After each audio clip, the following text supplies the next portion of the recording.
Assalamualaikum warahmatullahi wabarakatuh.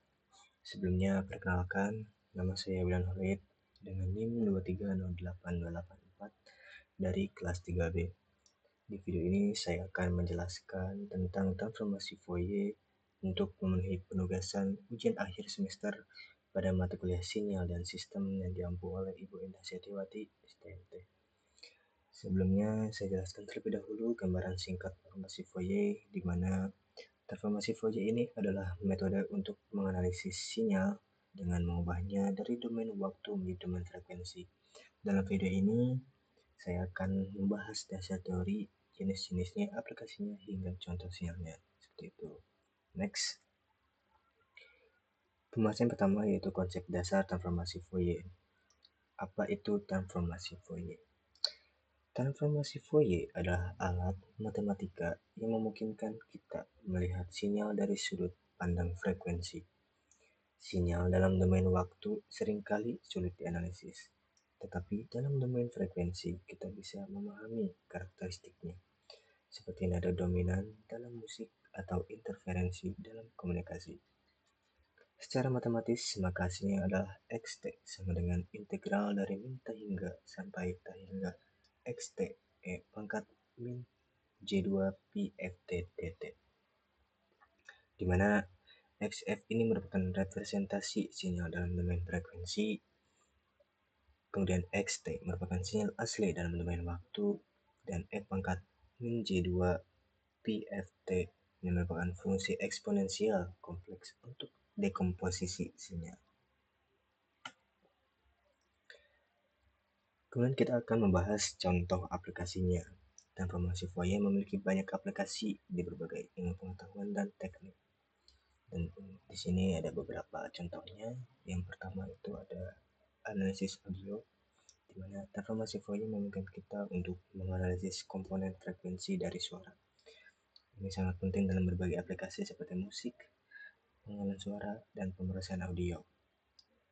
Ketika kita mendengarkan sebuah lagu, terdapat beberapa instrumen seperti gitar, drum, dan vokal. Setiap instrumen menghasilkan suara dengan frekuensi tertentu.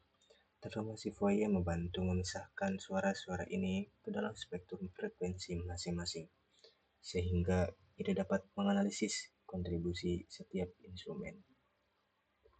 Contoh aplikasinya yaitu spektrogram. Ini merupakan grafik yang menunjukkan bagaimana frekuensi berubah seiring waktu. Digunakan dalam analisis musik dan pengenalan suara.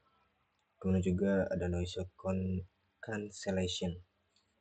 Ini memanfaatkan analisis spektrum frekuensi untuk mengenali dan mengurangi suara bising di latar belakang. Kemudian contoh yang kedua adalah dalam pemrosesan gambar. Dalam pemrosesan gambar, transformasi Fourier digunakan untuk mengubah gambar dari domain spasial atau piksel ke domain frekuensi. Setiap elemen dalam gambar dapat dianggap sebagai sinyal dua dimensi, dan transformasi Fourier membantu mengidentifikasi pola atau tekstur tertentu. Contoh, sebuah foto kabur biasanya memiliki komponen frekuensi tinggi yang hilang. Transformasi Fourier memungkinkan kita untuk memanipulasi frekuensi tinggi ini untuk meningkatkan kualitas gambar. Kemudian juga dalam filter gambar seperti low pass filter untuk menghaluskan dan high pass filter untuk menyoroti detail. Transformasi Fourier digunakan untuk memilih frekuensi tertentu yang akan dipertahankan atau dihapus. Contoh aplikasinya yaitu pemampatan gambar. Format JPEG menggunakan transformasi Fourier untuk mengurangi ukuran gambar dengan membuang komponen frekuensi tinggi yang tidak terlalu terlihat oleh mata manusia. Kemudian juga aplikasi pengolahan medis dalam MRI atau Magnetic Resonance Imaging. Data mentah diperoleh dalam domain frekuensi. Menggunakan prinsip transformasi Fourier, kemudian diubah ke domain spasial untuk menganalisis gambar tubuh. Kemudian contoh yang ketiga dalam komunikasi digital. Dalam komunikasi, Sinyal informasi seringkali dimodulasi ke dalam frekuensi tertentu agar dapat dikirim melalui saluran komunikasi. Transformasi Fourier sangat membantu dalam memahami bagaimana sinyal ini didistribusikan di spektrum frekuensi. Contoh praktisnya, dalam jaringan Wi-Fi atau sinyal seluler, informasi dikodekan ke dalam frekuensi tertentu. Transformasi Fourier digunakan untuk memisahkan sinyal-sinyal ini agar dapat diterjemahkan kembali menjadi data yang asli. Contoh yang lain yaitu penggunaan OFDM atau Orthogonal Frequency Division Multiplexing dalam 4G dan 5G adalah contoh nyata di mana transformasi Fourier digunakan untuk memisahkan frekuensi yang saling ortogonal agar dapat memuat lebih banyak data dalam satu waktu. Contoh aplikasinya itu seperti pemeriksaan sinyal radar, yaitu untuk mendeteksi lokasi dan kecepatan objek berdasarkan perubahan frekuensi atau Doppler shift.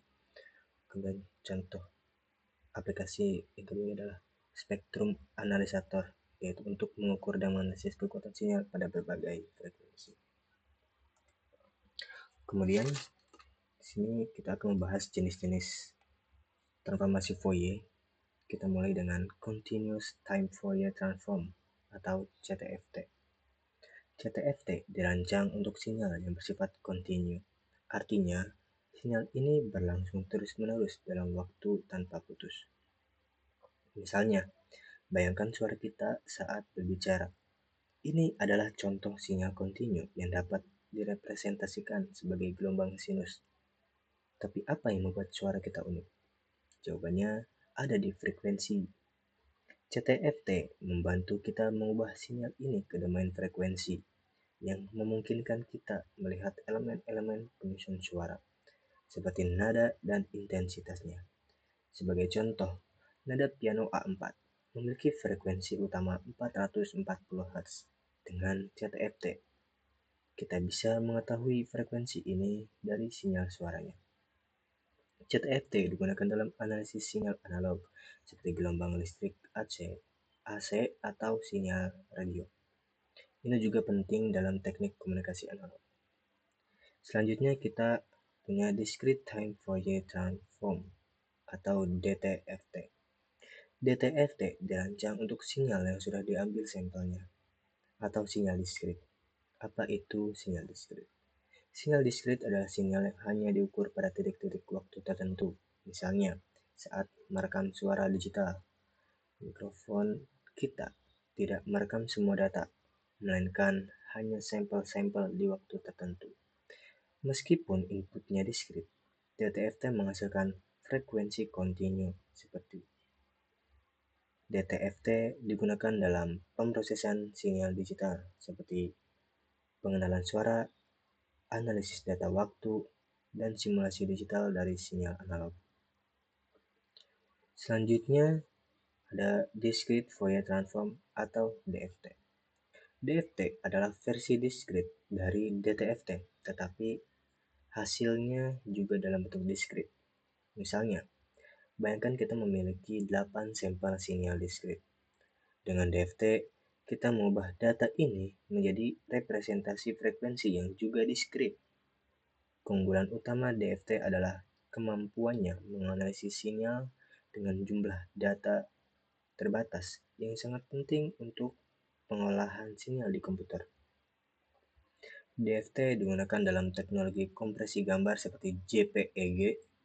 Dengan DFT, data gambar diubah ke domain frekuensi, memungkinkan kita mengompres file dengan efisien tanpa kehilangan kualitas yang terlalu besar. Berikutnya kita punya Fast Fourier Transform atau FFT. FFT adalah algoritma untuk menghitung DFT dengan sangat cepat. FFT sangat efisien, mengurangi waktu komputasi dari O(n)² menjadi O(n) log n. Ini membuat analisis sinyal besar menjadi lebih cepat dan praktis.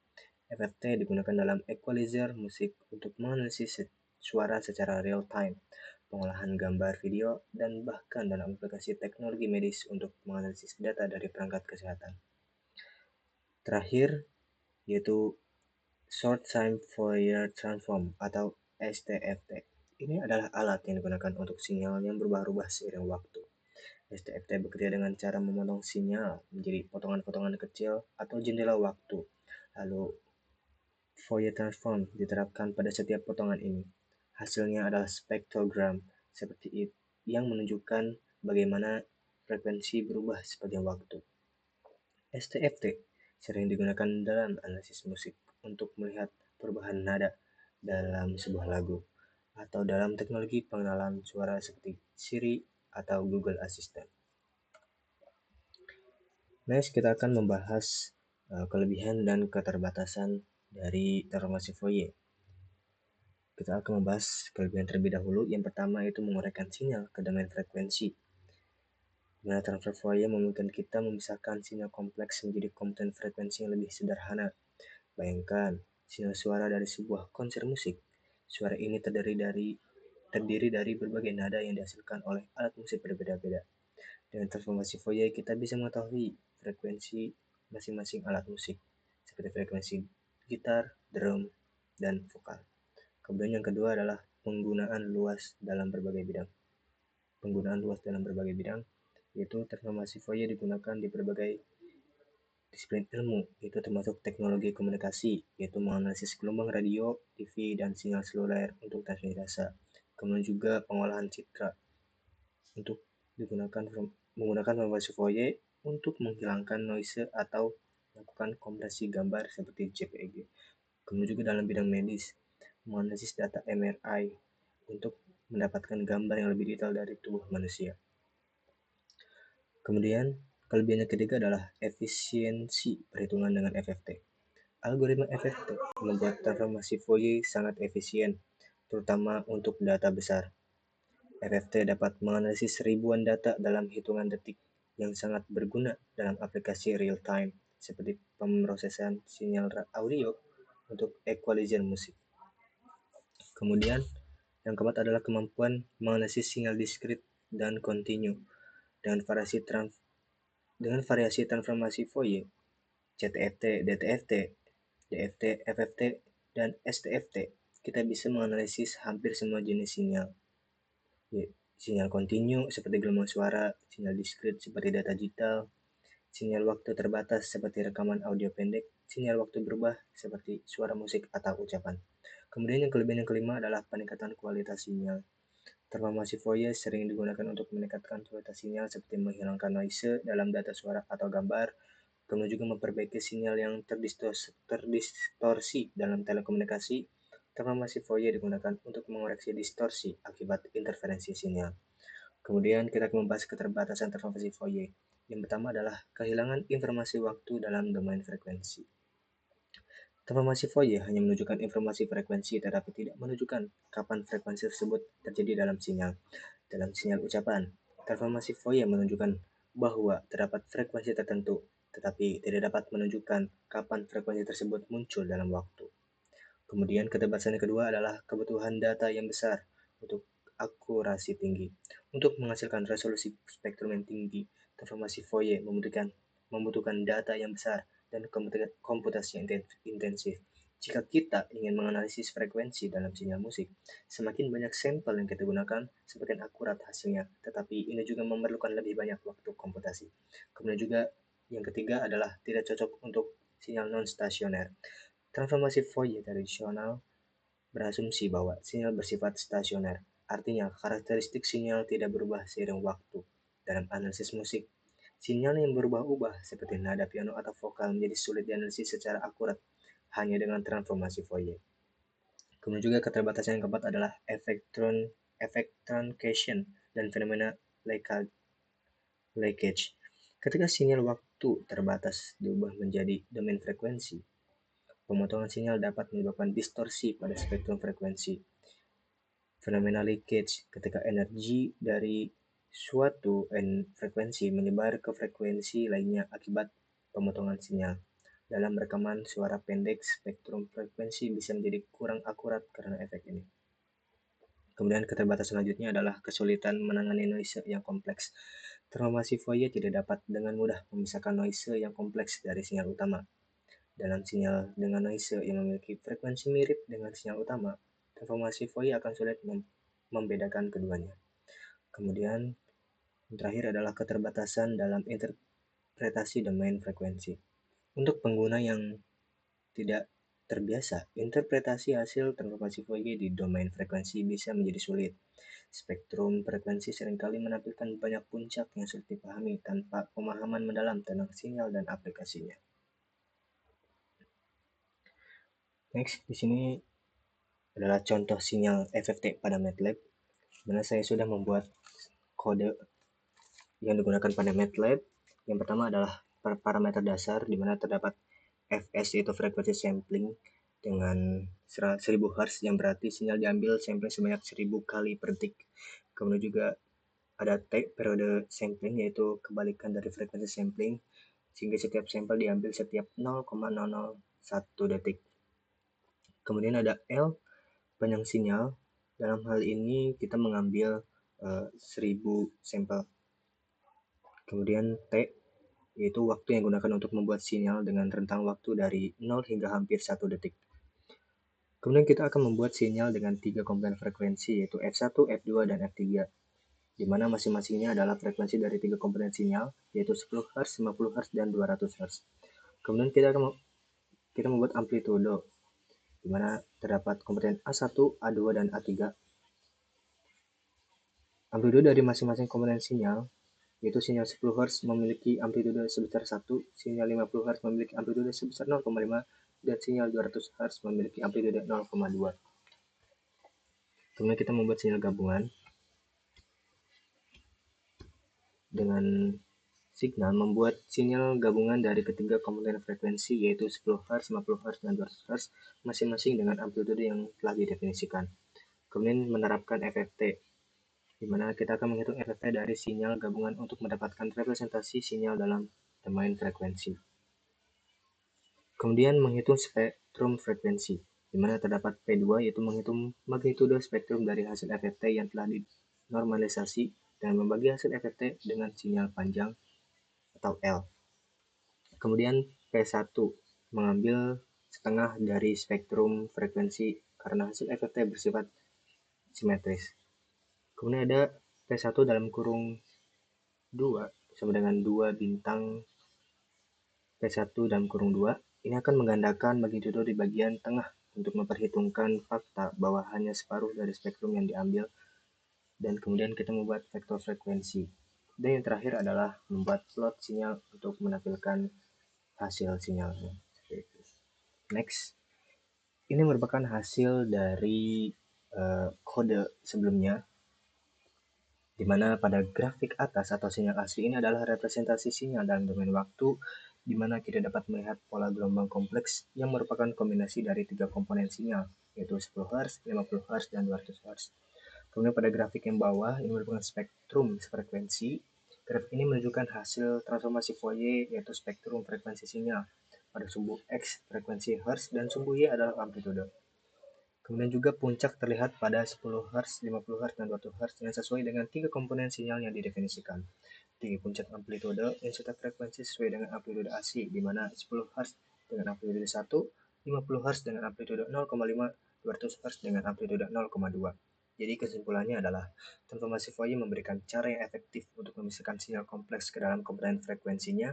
Dari grafik spektrum frekuensi kita dapat dengan mudah mengidentifikasi frekuensi utama dalam bentuk sinyal. Kemudian juga hasil ini sangat penting dalam berbagai aplikasi seperti analisis audio, pengolahan citra, dan komunikasi digital, di mana identifikasi frekuensi menjadi kunci. Sekian yang dapat saya jelaskan tentang transformasi Fourier ini. Kurang lebihnya mohon maaf. Wassalamualaikum warahmatullahi wabarakatuh.